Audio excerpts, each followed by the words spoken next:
In the cold annals where the memory of the world is preserved not in snow but in ink, a question returns like a winter tide, scouring and patient. Whether the king of silence and rhyme, whom some name the Night King and others confuse with the older spectre called the Night's King, was right to wish the unmaking of mankind, and whether that wish, if justified by the sum of human cruelty, folly, and grief, deserved the obedience of history. For in every age the living are prone to think themselves the only measure of the good, forgetting how often their breath has come to others as a storm, and their light as a fire that burns as readily the innocent as the guilty. Yet the chronicler must weigh not merely the losses that men have cast upon each other, but the condition of life itself, which is hunger braided with hope, pain in league with birth, and sorrow yoked to song, and must ask what principle rules a world in which memory itself can be hunted, as a stag by a sovereign, of forgetting. And so, before we pronounce in the tongue of absolute verdicts, let us move with the patience of old stone through the strata of cause and tale, until we have stood at every window of the long house of time and looked out upon the black snow where he walked. For there is no understanding of the cold king without the children of the forest and the first men, whose wars cut the first wounds in the land and in one another, until the very trees were enlisted, the weirwoods taking into their rings the cries of hacked boughs and the smoke of burnt groves. And in that war, when the children despaired of stemming the axes of men, one of their secret councils bound a man to a weirwood and fixed in his breast a shard of black glass, and so opened a door to a tenant of winter who would not later be evicted by any plea of kinship or remorse. Thus was a weapon made not to persuade but to end, and an ending without grammar or parley is a kind of truth that blots out every other, as midnight makes all colors equal. It is not to be denied that the Night King, born of necessity and fear, had a claim anchored in the oldest logic of war, that the side which first perfects the weapon most obedient to its purpose will be the side that survives. Yet when a weapon remembers its purpose longer than its makers remember their reasons, the balance of cause and consequence is overturned, and the tool becomes the judge and judgment is passed without appeal. If one would call this justice, then one must also learn to call ashes a harvest and the silence of emptied halls a song. It is here that a first answer is glimpsed, pale as dawn through a frost-latticed window. He was not the first sovereign of Westeros to be made rather than born, for many a lord is the captive of his banners and many a queen the captive of her name. Yet he was singular in that he was fashioned with the least remainder of choice, as if the children in their extremity poured will into him until nothing was left for him to choose, and in such creatures right and wrong are not matters of conscience, but of trajectory. A spear cast with perfect force does not decide where to land, but the spear is no more absolved by its flight than the thrower by his need. And yet the children were no longer the throwers when he at last came south in the age of our near remembrance. Their groves had thinned, their songs were low, their numbers a secret. The weapon walked by his own edict, and the first sin of men, if men must own it, was not to have forged him, but to have given him cause and pasture by their relentless making of sorrows, which he harvested as wind harvests the sea. Look how the first men cut the living heart from forests, how the Undulls brought bright swords and bright creeds and sharpened both upon skulls, how the kings of winter and storm broke their dawns upon each other, how the dragons of Valyrian blood stitched fire into the fields as neatly as a tailor his thread, how Heron the Black dared the sky and learned that stone remembers heat more slowly than men, how the Red Keep became a hive of treasons where love and honor were traded like spices and each bargain drew iron from its sheath, how the Seven and the Lord of Light contended in the souls of men with candles and pyres that guided as many hearts as they condemned bodies, how in the wars of a single king's chair the rivers ran wild with unburied oaths, how a wedding became a kennel for wolves and a feast became a trap for music, how the flayers of the Dreadfort wore patience like a smile, how a queen turned prayer to shrapnel and showered a city with the jewels of death, how another queen, astride the last glory of Valyria, answered bells with fire as if the plea for mercy were a taunt. These are the coins with which men have purchased their century, and the mint has not rested, and those who would plead that mankind deserves to live must also plead that mankind deserves to remember, and in the mirror of remembrance men must look upon their own faces with unswerving eye, for the Night King, when he set his cold seal upon the world, offered not merely non-being to the future, but also a blasphemy against the dead, in that he fetched them back as mules and puppets, denying them even the quiet of dissolution. In his empire, there were no graves, only ranks, no prayers, only footsteps, no inheritance, only obedience. When the living falter in virtue, they falter as men, but when the dead are harnessed to a yoke that does not snap, then mercy itself has been made an enemy. The Red Priests teach of a great dark adversary whose name cannot be spoken without kindling a lamp, and whether he was their myth embodied or merely its most eloquent case, the Night King moved with that adversary's grace, for he was the eraser of the chalk line between person and thing, and he acquired his soldiers not by consent, nor by pay, nor by rage, nor even by love, those 4 horses upon which all earthly armies ride, but by Anahil, aiding the boundary that entitles a man to say I, and herein lies the chief abomination, that he offered peace without persons, victory without witnesses, order without wills. In such a realm there can be no law, since law requires that a subject exist who can both obey and resist, and in the absence of the possibility of disobedience justice is not fulfilled but cremated.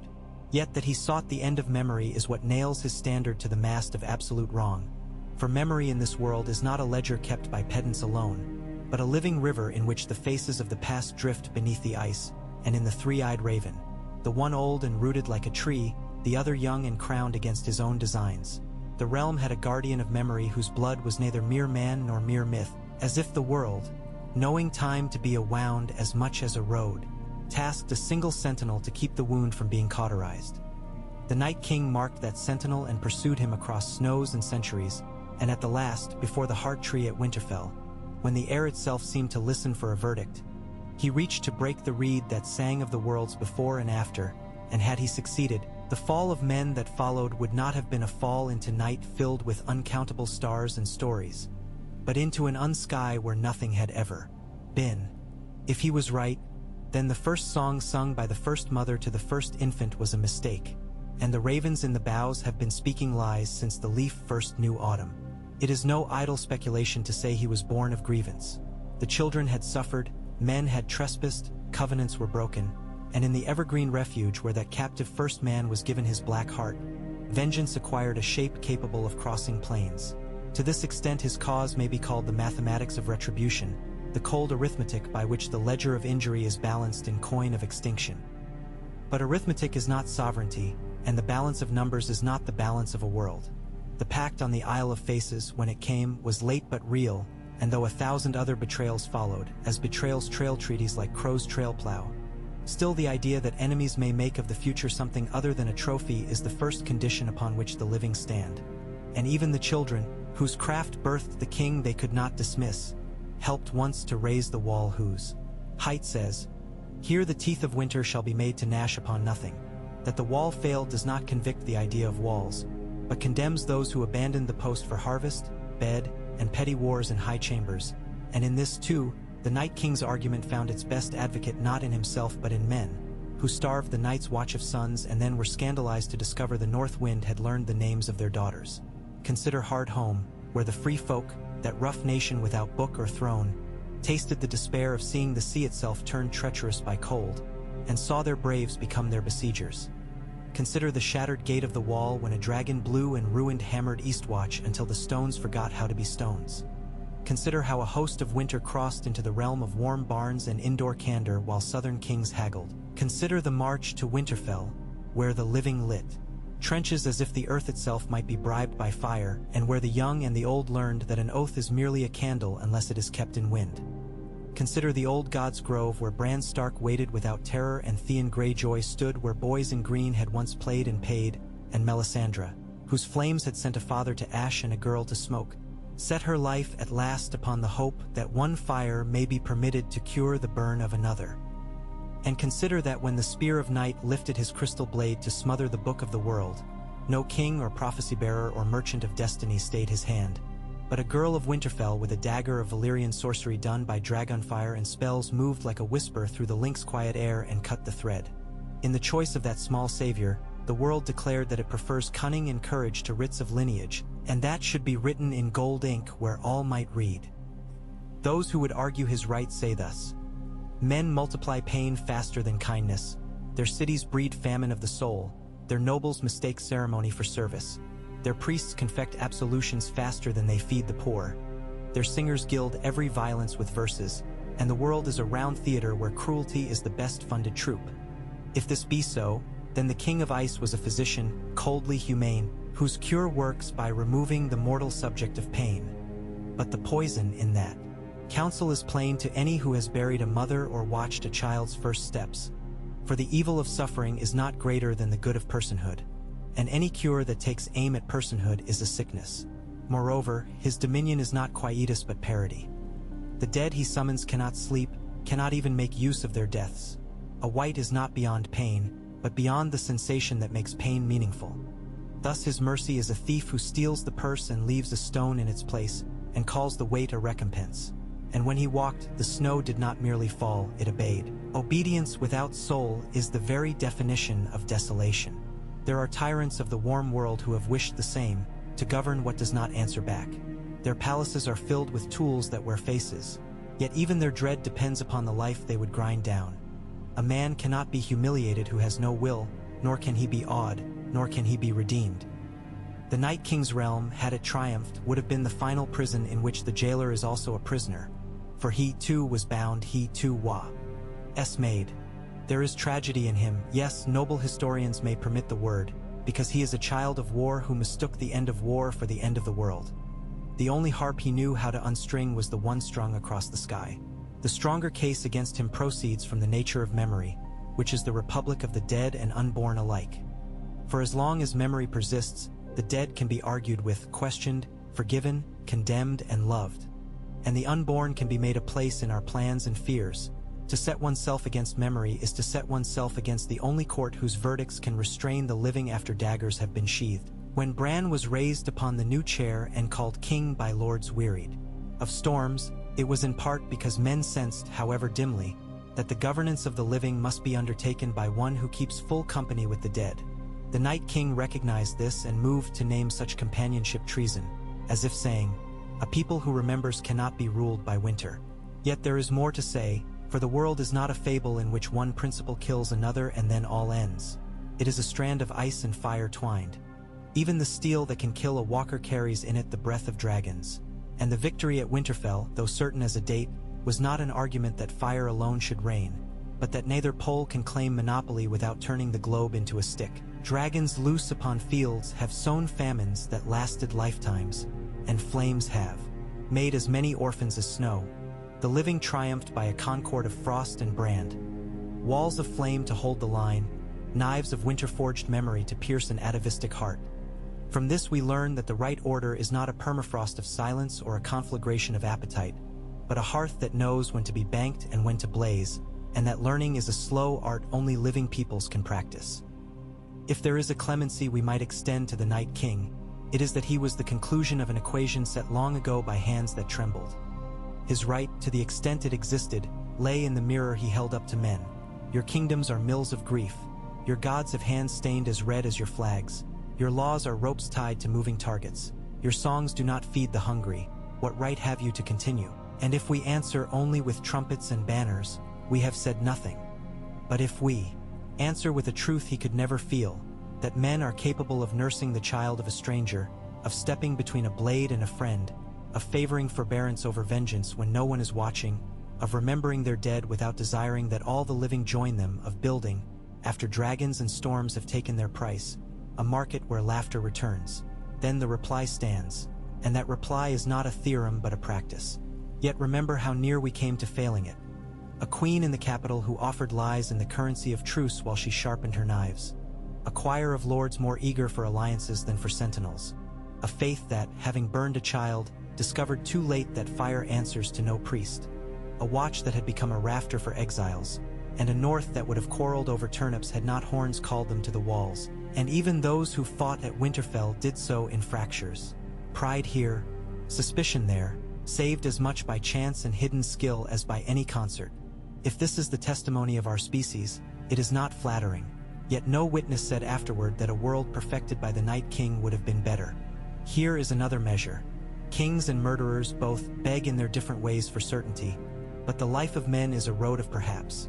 When the Night King walked, there were no perhaps. Everything bent, and bending is the muscle that keeps a people able to confess they were wrong. To live under him was to be sentenced not to death but to the absence of verdict. Even a tyrant's decree presumes a subject. The Night King offered instead a cosmology in which there are no subjects, only instruments, and that, more than any tally of corpses, shows that his design was not merely cruel but ill-formed, for a world without subjects has no stories, and a world without stories cannot be governed, only frozen. It is fitting to remember also the legend of the Night's King at the Night Fort, who loved a pale woman with skin like the moon and made of his love a blight upon vows, until the king in the north and the wildling Jorman broke his reign. Whether that tale foretold the later terror or whether men simply weave one pattern to lay upon many looms, the lesson is the same, that love distorted into worship of cold becomes a poison against community, and that the vows that bind us to our watch cannot be modified by desire without cracking. In both the legend and our time, what is constant is not the name but the refusal of the living to relinquish choice. The North remembers not as a slogan but as a sentence. Memory is the warrant by which we tell a different future than our fathers suffered.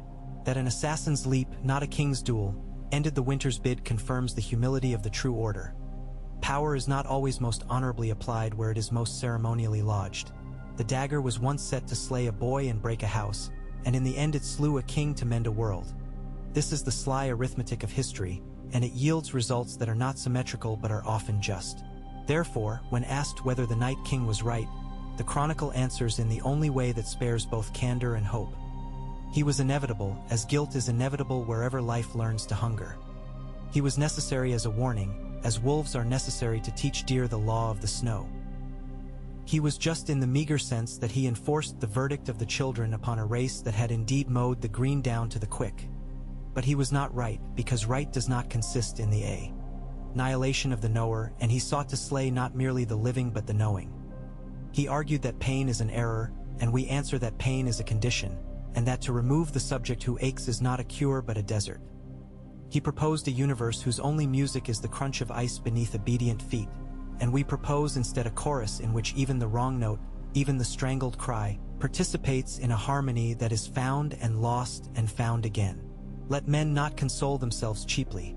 The horror that walked from the heart of the world was invited by our axes and our appetite, and the slenderness of our salvation should be worn on the wrist like a string. A council of lords set a broken boy on the throne, and whether we were ruled thereafter by memory or by the memories of those who advise memory will be the subject of later pens, yet in that choice was still an affirmation against oblivion. The North kept its own crown and the Six kept theirs, and ships went west into maps that did not yet exist, and a dragon took his grief beyond the compass. The lesson is not that goodness won, but that the world is hospitable to continuation when even a few hearts prefer it.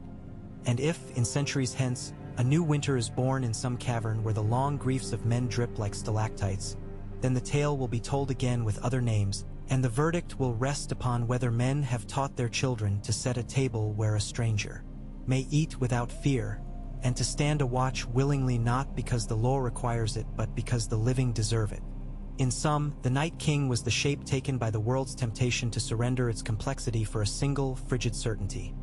He offered an end to stories, and stories are the only inheritance that redeems our misdeeds without pretending they were virtues. He offered the dismissal of memory, and memory is the court in which every century's bravest hope is tried anew. He offered peace by abolishing the subject of war, and the throne he claimed had no room for subjects at all.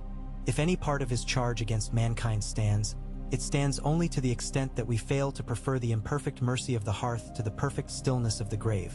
Wherefore this chronicle, having weighed his cause as one weighs a blade for straightness and finds it true in its keenness but fatally misground, declares that the Night King was not right to want the destruction of humanity, though humanity would be right to tremble at the thought that it nearly persuaded itself, by wars and prides and the delegation of its duties, that he might be.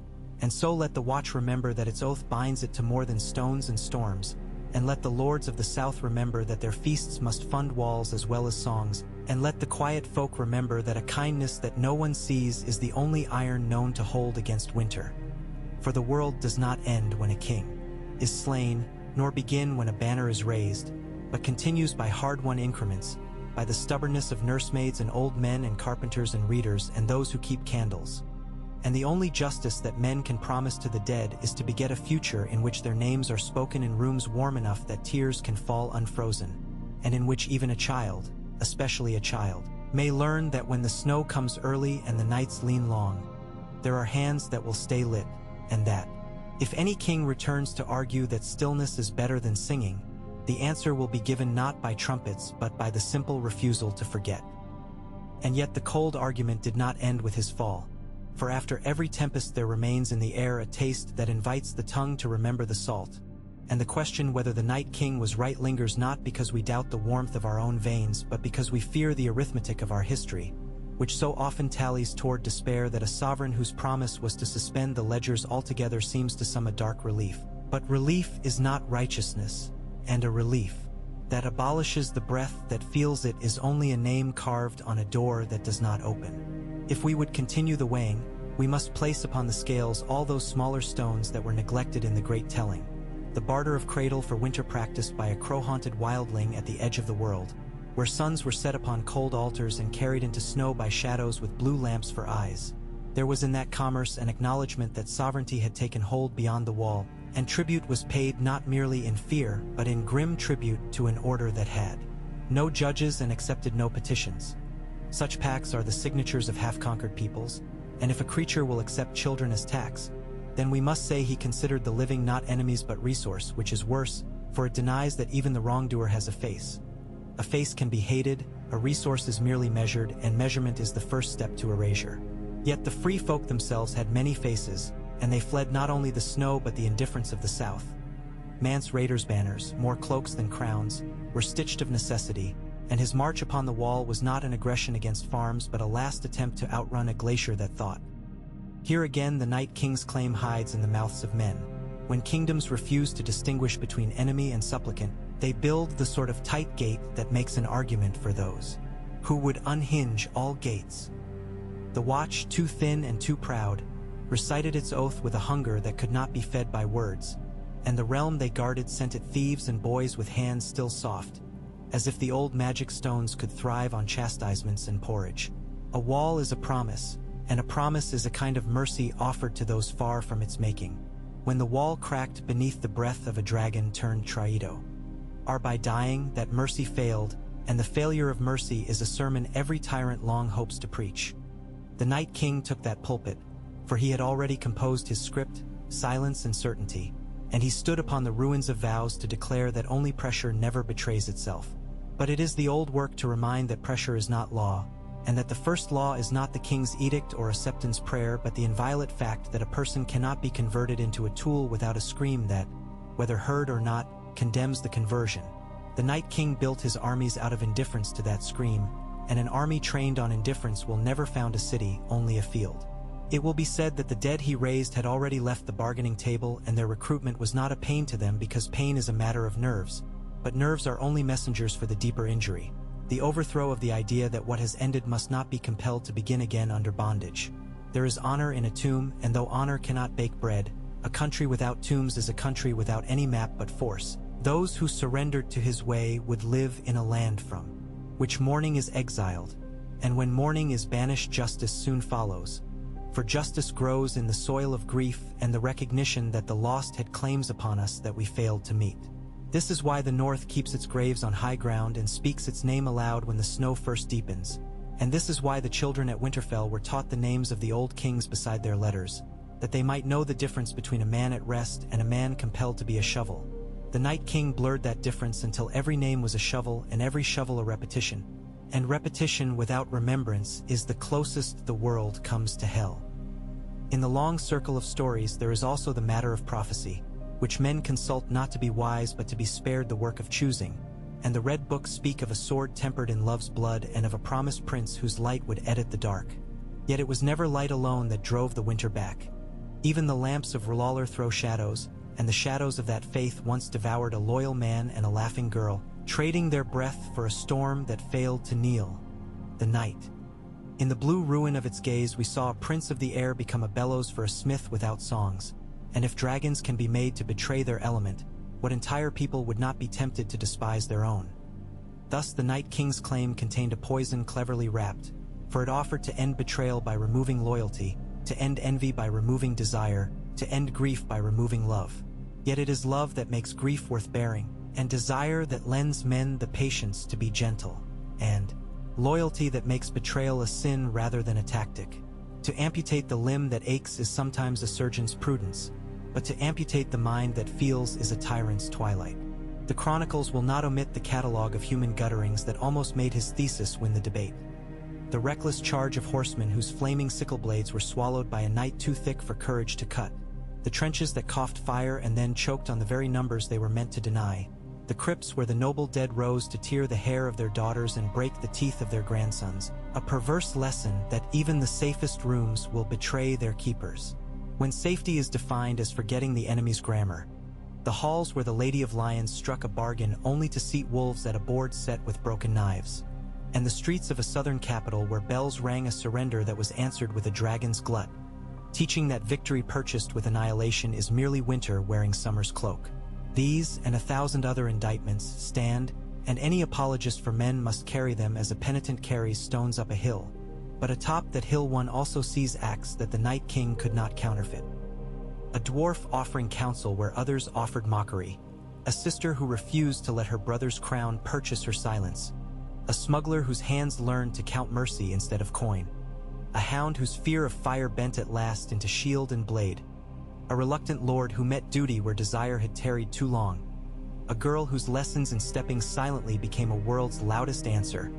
A broken boy who became a library. A wildling chieftain who traded pride for a road that spared children. None of this exonerates the species, but it situates its worth in a register the cold king could not read, for his alphabet had no letter for choice. It may be objected that he could not choose either, that he was manufactured purpose and therefore blameless, like a sword. The reply is bitter and yet necessary.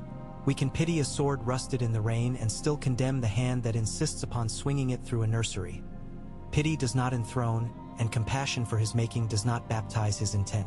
The children who bound stone into flesh and grievance into a spine committed a sin that outlived them. But even a sin born of self-defense does not become piety because its victims later misbehaved. The Night King's first march may have been excusable in the account of those who fear extinction, but every march thereafter was a campaign to erase the witness, to remove from the world any eye that might tell a different tale.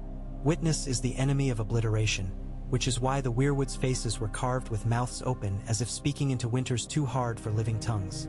The line of greenseers served not to rule but to remember, and when the boy with all eyes sat waiting in the grove, he was less a sovereign than a reminder that remembrance is the hearth at which the sprawling family of the realm keeps itself from becoming a herd. The Night King raised his hand against that hearth because he knew, or because the ice that passed for his knowing compelled him, that so long as memory remains, winter must remain a season rather than a verdict. A season is a lesson, a verdict is an end, and civilization is the art of keeping ends in reserve. The legality of his cause, if we borrow a lawyer's lantern to look upon it, fails at the first hinge. Those who claim the right to destroy must first show title to the world they intend to empty. Such title is purchased in obligation, protection, cultivation, instruction, restraint. And he provided none, except to grant his subjects the privilege of being used. He did not protect but repurpose, he did not cultivate but standardize, he did not instruct but simplify, he did not restrain but totalize. Even the darkest kings of men, in their grudging hours, reward a soldier, pardon a penitent, tutor an heir, preserve a book, or spare a city for tribute. He spared nothing but the quiet between footsteps, and quiet is not a policy. As for his philosophy, if we can call a weather system a philosopher, it came to resemble the conclusions drawn by men who had despaired of the crookedness of their fellows and therefore sought to convert their kingdoms into machines. Machines are enviable to the impatient because they produce predictability, and predictability is the laziest substitute for justice. The Night King worked without error, and in that purity lived the profoundest error of all, because right action in the world of breath is impossible without the possibility of wrong action, and an order that excludes wrongness excludes persons, and what is a world without persons but a map without roads?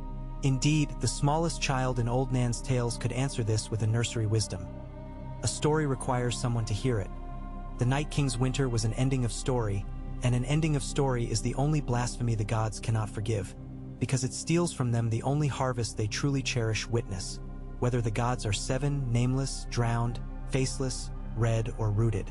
Even the many-faced god of the quiet hall, whose cult adores the mercy that ends pain by ending breath, would look askance at the theft of endings. Death is a promise that the self is not perpetually obliged to suffer, and to call the self from its earned quiet not for one's own grief but for one's own order is to profane the right that Hall keeps. It is true that mercy-killing and winter share a lexicon, but they do not share a grammar, and grammar is what makes language able to say truth rather than noise. The Night King's grammar was the abolishment of subjects and predicates in favor of a single tense. Is and is and is until is means nothing. Men live instead by tenses that grieve and hope and recall, and these are not luxuries but the scaffolds that keep justice from collapsing. Without grief we cannot learn. Without hope we cannot repair. Without recall we cannot warn. When the girl of Winterfell slid her answer into his rib like a bookmark closing upon a tale he had tried to tear from the shelf, she preserved a structure of time in which regret can be confessed and promise can be made, and in that preservation lies the only warrant by which humanity can claim its warrant to continue. Not because we are good, but because we can learn to be better in ways that require our being. It is plain that the politics of the realm nearly made his claim plausible. There was in the Queen of the Capital a devotion to cleverness that outpaced her devotion to people, and cleverness without conscience is a mirror that flatters until it cuts. There was in the young Queen across the sea a holy thirst for a world without chains that could not distinguish between chain and bridle, and she rode justice until justice flamed. There was in the houses a weariness that mistook compromise for cowardice and honor for theatricality. There was in the lordlings' councils an appetite for remembrance only when it permitted them to be central. These vices, common to courts and rare among millers, mocked the very claim of mankind to deserve its place, but rarity, not commonness, is the jewel by which worth is measured. If a single steward keeps a child warm on a night when no horn sounds, if a single ranger marks an unbroken trail for strangers to follow, if a single smith repairs a farmer's plow without price during lean months, then the accusation that the species is unsalvageable falters. All the Night King needed to be right was for such acts to be impossible, and they remained possible even at the last hour. It is more than geometry, it is grace. We return, as one returns to a cairn to rearrange fallen stones, to the question of the children. For some will say that if they forged a sword that kept cutting long after they had laid down arms, then a measure of right must follow the sword like a right of conquest. But conquest earns nothing except a place to sit, and no law that grows from conquest alone can command reverence. The pact upon the Isle of Faces was civilization's better treaty precisely because it taught the proud to call the river sacred and taught the bold to seek permission from trees. That pact did not endure, but its memory did, and memory of a good thing is a kind of down payment on its return. The Night King forbade such payments, and so his treasury can only be measured in emptiness. It is a further indictment of his philosophy that it could not allow for repentance. The living wrong one another as surely as winter wrongs crops, yet in the market of days there remains the possibility, however priced, that a man might be other than he was. See how Theon of Pike, betrayed by his own hunger to be named, learned at last to spend himself on a name that was not his, and bought with that coin a breath for a boy who had become a book. The Night King would have answered such a life. With conscription unending, a seigneur of silence taking dead men's oaths without listening to their last words. In such a realm there is no redemption because there is no interval between crime and service, and to erase the interval is to erase the only canvas on which forgiveness can be painted. Consider also the law of the North that the man who passes the sentence should swing the sword. It is not that justice must be personal to be just, but that justice must be personal to be educative. A lord who sees the light leave a condemned man's eye learns a humility no decree can teach. The Night King desired to abolish all such lessons by abolishing the sight that could learn them. An everlasting winter would have filled the world with executions without a single judge, and punishment without judgment is not justice but appetite. Nor can we permit the indulgence of calling him nature's answer to man's excess, for the storms that scour the Dreadfort and the blizzards that bury Carhold do not organize the dead into brigades, nor do glaciers plot against libraries. The Night King was not a season. He was a plan, and plans can be measured not only by their elegance but by their results. His sole result, where he touched the world, was to simplify it beyond recognition, and simplification is a temptation peculiar to those who tire of complexity's demands. Yet complexity is the home of virtue, for only among tangled motives and unpredictable days can courage exist at all, and courage is the muscle by which mercy lifts its own weight. He had, it is true, a kind of beauty, the terrible lucidity of an element that does not need to explain itself. Men often mistake such lucidity for wisdom because it calms their fever, but fever is sometimes the sign of a healing contest, the blood striving with an invader, and the calm he offered was the calm of a corpse laid out by a careful daughter. Peaceful to behold, misery to be. When he fell, the bodies he had borrowed fell with him, and that is the last testimony needed to show that his kingdom was never thicker than frost upon a pond. A single blow, properly placed, undid an empire, and empires that can be unmade by a single touch may dazzle but cannot endure in the ledger of legitimacy. For legitimacy requires a consent renewed daily, and he required nothing daily but temperature. In the years that followed, men set themselves to the old tasks. Marriage, harvest, law, war, each of which can become a cruelty if practiced without the memory of what almost happened. Those who argue that the Night King was right must confront the fact that the best human years occur when winter's lesson lies fresh on the tongue, when even kings feel a tremor before they spill a cup of wine, when the watch is fed and not merely thanked, when boats go north not to plunder but to learn, when the old groves are left standing even when lumber grows scarce, when victory is counted not in skulls but in winters survived without famine. These are the counter-arguments written by practice rather than speech, and practice is the only language tyrannies cannot counterfeit, because it requires patience. Patience is why the living won. It was not speed or prophecy or iron alone. It was the dulling, durable habit of those who kept walking into the dark with rope and torch even after the torches guttered. It was a smith choosing to repair a hinge while his neighbor sharpened spears. It was a sister forgiving a brother enough to stand with him if not to dance. This slowness is insulting to poetry but nourishing to survival, and the Night King's scorn for slowness is perhaps his most telling error. He sought the finality of a solved riddle, while the living accept the muddle of daily riddles whose answers breed more questions. Only in such muddle can kindness hide until it grows bold. If the reader desires at last a pronouncement that will absolve him of further thought, he misreads both history and this chronicle. There is no pronouncement that relieves men of tending the fire, and no argument so decisive that it can be set aside on a shelf like a jar of honey. What can be said, as one speaks to a companion along a winter road to keep the feet moving, is this: the Night King invited the world to cease being difficult, and difficulty is the midwife of every virtue we treasure. He promised an end to contradiction, and contradiction is the source of our most generous laws. He offered to rid the sky of storms, and storms teach sailors humility without which they become pirates. He came as judgment upon our greed, and in that judgment we recognize our guilt, but he judged by a rule that left no defendant alive to appeal, and an appeal is the single gift that distinguishes law from vengeance. If we must go further, let it be only to answer in advance those who, grown old and disappointed, will mutter in taverns that perhaps the cold would have been cleaner. Cleanliness is the ambition of tyrants and maesters alike, but the world is not a plate to be scoured until it shines. It is a loaf to be broken, and even broken badly it feeds. The Night King would have served us gleaming starvation.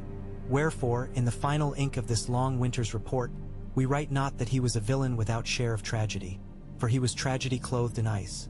Not that mankind is innocent, for innocence is a word fit only for infants.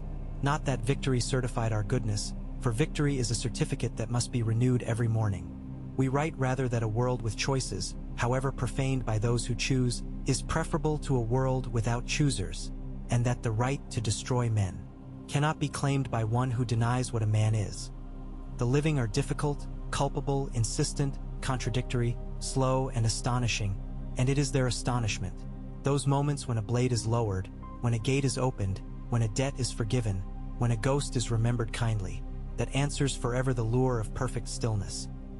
And if ever again a crowned winter should step from the trees with a ledger promising to balance all accounts by closing them, let the north and the south and the rivers between reply with their old conspiracies of patience and courage, with bread and with stories, with walls that are tended not merely built, with children who know the names of the dead and refuse to call them to work, with kings who swing their own justice and queens who do not confuse bells with banners, with priests who prefer tending to tallying, with sailors who respect storms and merchants who honor famine with fair weights, with small folk who share salt and lords who share blame, and let the answer be given not in trumpets but in the soft roar of a city that wakes before dawn to light hearths for those who are cold, proving anew that the right to continue is never owned outright but leased, and that the rent is due in kindness paid forward, which is the only coin winter cannot steal, for winter has no pockets.